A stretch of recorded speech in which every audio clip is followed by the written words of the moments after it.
बड़ी खबर इस वक्त आपकी टीवी स्क्रीन पर। श्री कृष्ण जन्मभूमि विवाद से जुड़ी हुई बड़ी जानकारी इस वक्त आपको बता दें।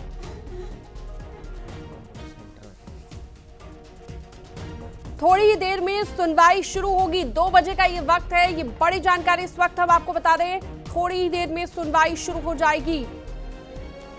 मथुरा श्री कृष्ण जन्मभूमि और शाही ईदगाह मस्जिद विवाद को लेकर इलाहाबाद हाईकोर्ट में थोड़ी ही देर में सुनवाई शुरू होगी। भगवान श्री कृष्ण विराजमान कटरा केशव देव भी प्रतीकात्मक तौर पर पहुंचे इलाहाबाद हाईकोर्ट। जी हां, श्री कृष्ण विराजमान के बाद मित्र भगवान की मूर्ति के साथ हाईकोर्ट पहुंचे हैं और हाईकोर्ट में हिंदू पक्ष का केस दाखिल करने वाले वकील महेंद्र सिंह ने बड़ा दावा किया है कि मंदिर परिसर और मस्जिद के अंदर कई भगवान के प्रतीक चिन्ह मिलने का दावा है। कोर्ट के समक्ष पेश करेंगे भगवान के प्रतीक चिन्ह। और चलिए, ज्यादा जानकारी और बातचीत के लिए हमारे साथ न्यूज रूम से लाइव जुड़ चुके हैं अमित जी, हमारे सहयोगी। अमित जी, देखिए थोड़ी ही देर में सुनवाई शुरू हो जाएगी, लेकिन आज का दिन बहुत ज्यादा महत्वपूर्ण इस मामले को लेकर भी, काशी में जो मामला चल रहा है ज्ञानवापी का, उसे लेकर भी, लेकिन श्री कृष्ण जन्मभूमि विवाद की अगर हम बात करें तो इसे लेकर भी आज का दिन बहुत महत्वपूर्ण, थोड़ी ही देर में सुनवाई शुरू होने वाली है। तो राय नहीं है श्रीरम की, बहुत ही महत्वपूर्ण है आज का दिन हिंदू पक्षकारों के लिए, चाहे हम ज्ञानवापी मसले की बात कर लें या फिर श्री कृष्ण जन्मभूमि मसले की बात कर लें, शाही ईदगाह मसले की। इससे पहले कोर्ट ने कह दिया था कि हाँ, कोर्ट कमिश्नर के मुताबिक सर्वे होना चाहिए शाही ईदगाह का, लेकिन वो सर्वे किस तरीके से आगे बढ़ेगा इसको लेकर पूरी तस्वीर साफ नहीं थी। आज जो है सुनवाई के दौरान कोर्ट के तय कर देगा कि किस तरीके से सर्वे की प्रक्रिया को आगे बढ़ाया जाएगा। कोर्ट ने पहले कह दिया था कि 18 दिसंबर की सुनवाई के दौरान ही हम ये तय करेंगे कि शाही ईदगाह का सर्वे किस तरीके से आगे बढ़ाया जाए। क्या उसका पैटर्न वही होना चाहिए जो ज्ञानवापी में हमको देखने को मिला, या यहां पर सर्वे का तरीका कुछ बदला हुआ होगा? तो जाहिर सी बात है कि आज सभी पक्षों की निगाह हाईकोर्ट पर टिकी हुई है। हाईकोर्ट में आज की सुनवाई के बाद यह साफ हो जाएगा कि शाही ईदगाह का सर्वे कितने दिनों में किया जाएगा, किन किन लोगों की अगुवाई में किया जाएगा, कोर्ट कमिश्नर कौन होंगे और यहां सर्वे की प्रक्रिया क्या होगी। बिल्कुल, यानी कि रूपरेखा क्या होगी, क्या प्रोसीजर रहेगा, क्या प्रक्रिया रहेगी, ये सुनवाई के बाद साफ हो जाएगी। लेकिन अमित, एक तरीके से हम देखें तो बहुत ज्यादा ये महत्वपूर्ण मामला इसलिए भी हो जाता है क्योंकि पहले हमने देखा कि काशी में ज्ञानवापी को लेकर जो विवाद हुआ उसकी भी सर्वे की रिपोर्ट आज दी जानी है। अब यहां पर भी अगर सर्वे होता है तो क्या एएसआई सर्वे करेगी, किस तरह का ये सर्वे होगा, कितने दिन इसमें लगेंगे और क्या खास इस सर्वे में अलग रहेगा?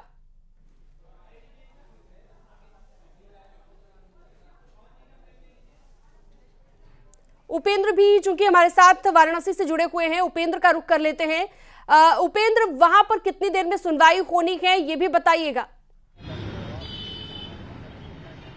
बिल्कुल, देखिए वहाँ पर वाराणसी में जो मंदिर पक्ष के लोग थे वो पहुंच गए हैं। हमने खुद विष्णु शंकर जैन से बात भी की, उन्होंने कहा कि हमको पूरी उम्मीद है, पूरी टीम वहाँ पर अंदर दाखिल हो चुकी है। तो माना जा रहा है 2 बजे के बाद इस पूरे मामले पर सुनवाई होगी। रिपोर्ट पेश कर दी गई है और अब 2 बजे इस पूरे मामले में सुनवाई होनी चाहिए। मंदिर पक्ष की ओर से विष्णु शंकर जैन, सुभाष नंदन चतुर्वेदी, सुधीर त्रिपाठी, वादनी महिलाएं, मंजू व्यास, सीता साहू, रेखा पाठक, सभी लोग यहाँ पर पहुँच चुके हैं और अब कुछ ही देर में सुनवाई होनी है, जिसके बाद तय हो जाएगा। 2-3 सवालों के जवाब मिल जाएंगे कि आखिर एएसआई ने अपने सर्वे में क्या पाया, मंदिर पक्ष का दावा कितना मजबूत था, मस्जिद पक्ष की आपत्ति कितनी मजबूत थी, कितने पेज की रिपोर्ट है, क्या क्या मिला, साक्ष्य का, चूंकि भले ही उसमें वीडियो और फोटो के साक्ष्य ना हो, लेकिन जो रिपोर्ट है उसमें जिक्र होगा कि उनको वीडियो में ये मिला, फोटो में ये मिला, इस जांच की रिपोर्ट में ये मिला, राइटिंग की जो लिखा है उसमें ये मिला, गुम्मद में ये मिला, तहखाने में क्या मिला, तमाम सारी गुम्मद, तहखाना, पश्चिमी दीवार, नंदी के सामने वाली दीवार, जितने भी अष्टमंडप के तहखाने हैं वो, उसके अलावा गुम्मद की भीतरी सतह, ये तमाम सारी जो बात फारसी में लिखी है जिसको बताया जा रहा है कि औरंगजेब का फरमान है वो लिखा है, तो तमाम सारे जो फरमान है वो उनका अनुवाद हो गया है। तो ये तमाम सारी बातों से आज पर्दा उठ जाएगा, या यूं कह ले कि ये ज्ञानवापी का मुकदमा आज इस घड़ी में आधे से ज़्यादा सॉल्व हो जाएगा, क्योंकि तस्वीर साफ हो जाएगी। आप अयोध्या के फैसले को देखिए, अयोध्या के पूरे कोर्ट की, अयोध्या की पूरी लीगल जर्नी को देखिए, तो उसमें एएसआई सर्वे की रिपोर्ट बहुत महत्वपूर्ण रोल अदा की थी और उसके आधार पर ही कोर्ट में अंतिम तक जो है मुकदमा चला था। आज जब यहाँ पर उपेंद्र, तभी तो बार बार ये कहा जा रहा है कि अयोध्या के रास्ते ही ज्ञानवापी का केस आगे बढ़ चला है। राजीव हमारे सहयोगी हमारे साथ लगातार बने हुए हैं। राजीव, आज बहुत बड़ा दिन है। जाहिर सी बात है कि सर्वे रिपोर्ट पेश होने के बाद अब आगे हिंदू पक्ष को उम्मीद है कि सुनवाई भी बहुत तेजी से आगे बढ़ेगी और बहुत जल्दी इंसाफ भी मिलेगा। लेकिन मुस्लिम पक्ष की तरफ से याचिका दायर की गई है। उन्होंने जानने की कोशिश की है कि सर्वे रिपोर्ट में क्या प्रमुख बातें हैं। पहले हमको उस बात की जानकारी दी जाए। क्या उनको किसी बात का डर है या कोई आशंका है कि मामला हमारे खिलाफ जा सकता है?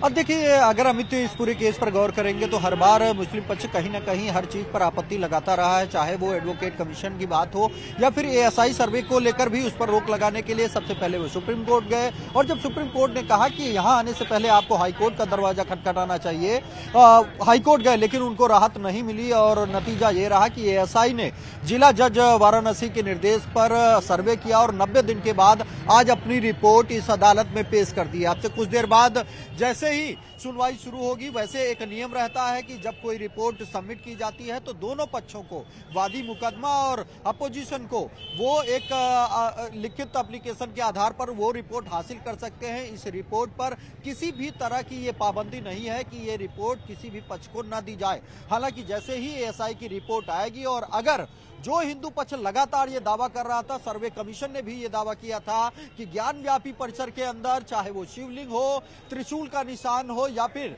तमाम ऐसे निशान वहां पर पाए गए थे जो हिंदू देवी देवताओं का प्रतीक थे, जो हिंदू और सनातन का प्रतिनिधित्व करते हैं, वो आज एएसआई बताएगा कि वो निशान कब के हैं, कब बनाए गए थे और उनके पीछे क्या मंशा है।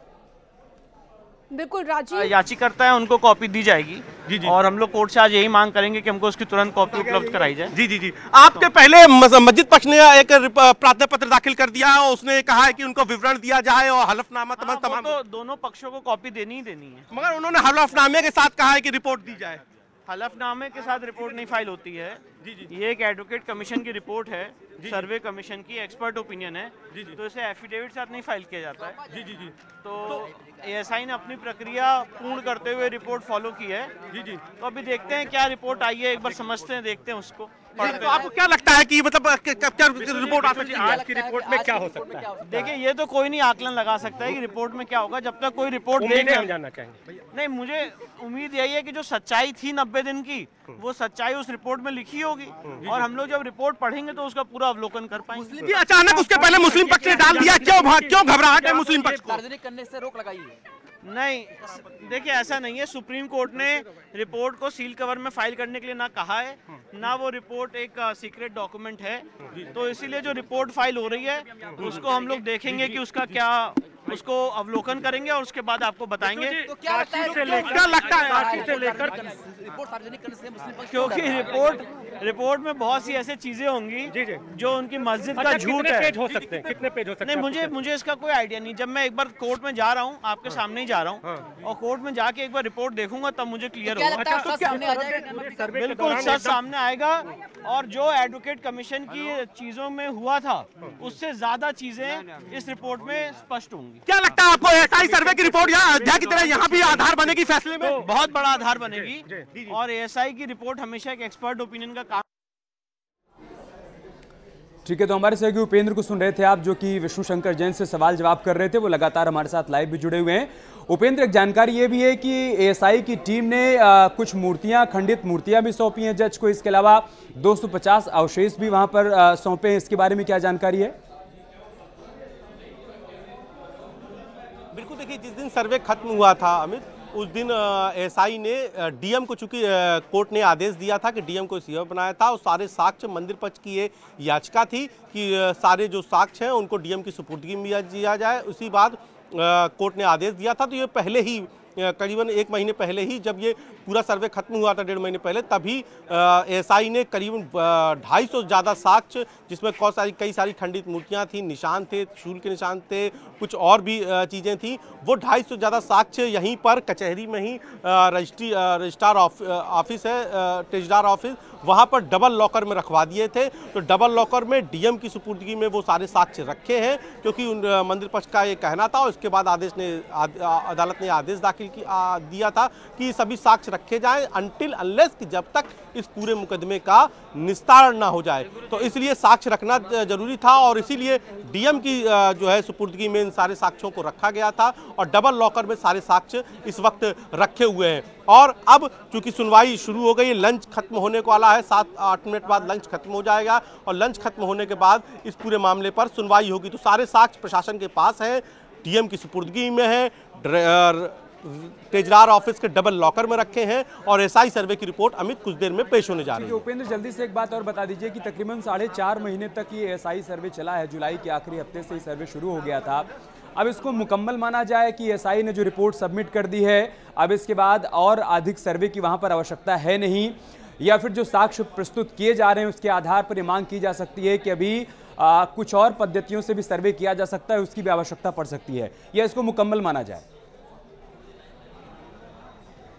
नहीं, अभी ये पूरी ये जितने परिसर का यहाँ पर एसआई सर्वे हुआ है उसकी रिपोर्ट आज पेश हो गई है। अब ये रिपोर्ट के बाद ही हो पाएगा कि क्या दोनों पक्ष ये मांग उठाते हैं कि इसमें इस चीज़ का विवरण नहीं आया, इस जगह का विवरण नहीं आया है। ये तो हो गई रिपोर्ट के बाद, दोनों पक्षों के देखने के बाद। लेकिन अभी संपूर्ण परिसर का अमित वैसे भी एसआई सर्वे नहीं हुआ है, क्योंकि सुप्रीम कोर्ट के आदेश पर जो वजू खाना है, यानी कि जिसे मंदिर पक्ष जहां से कथित शिवलिंग मिला था और जिसे मस्जिद पर फव्वारा बता रहा था, उसका सर्वे अभी भी नहीं हुआ है। उस पर कल माना जा रहा है कि आदेश आ जाएगा, क्योंकि ज्ञानवापी जुड़ी उन याचिकाओं पर हाईकोर्ट में सुनवाई चल रही है। हाईकोर्ट में सुनवाई पूरी हो गई है, रिजर्व हो गया है फैसला और कल यानी कि 19 दिसंबर को उस पर फैसला आएगा। तो ज्ञानवापी का संपूर्ण ज्ञानवापी परिसर का सर्वे तभी मुकम्मल हो पाएगा जब एएसआई सर्वे उस वजू खाने में भी हो पाए, जहां से पिछले दिनों जब कोर्ट कमिश्नर की कार्रवाई हुई थी तो वहां से एक शिवलिंग नुमा आकृति मिली थी, जिसे मंदिर पक्ष बाबा कह रहा था, शिवलिंग कह रहा था, और मस्जिद पक्ष जिसे बाद में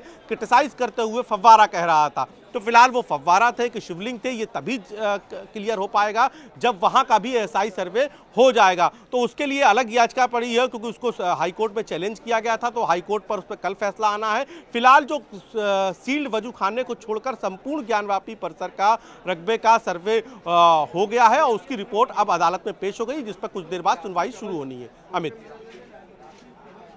उपेंद्र, ये अवशेष क्या है? क्योंकि खंडित मूर्तियां, कई तरह के अवशेष माना जा रहा है कि जज को सौंपे भी गए हैं, रिपोर्ट भी दी गई है 1500 पन्नों की। राजीव, आपके पास कोई जानकारी हो इस बारे में कि क्या क्या चीजें मिली हैं? क्योंकि पहले भी हमने देखा था, सूत्रों के हवाले से बहुत सारी जानकारियां निकलकर सामने आई थी कि रिपोर्ट में ये भी है, वो भी है। अभी आपके पास कोई और जानकारी हो?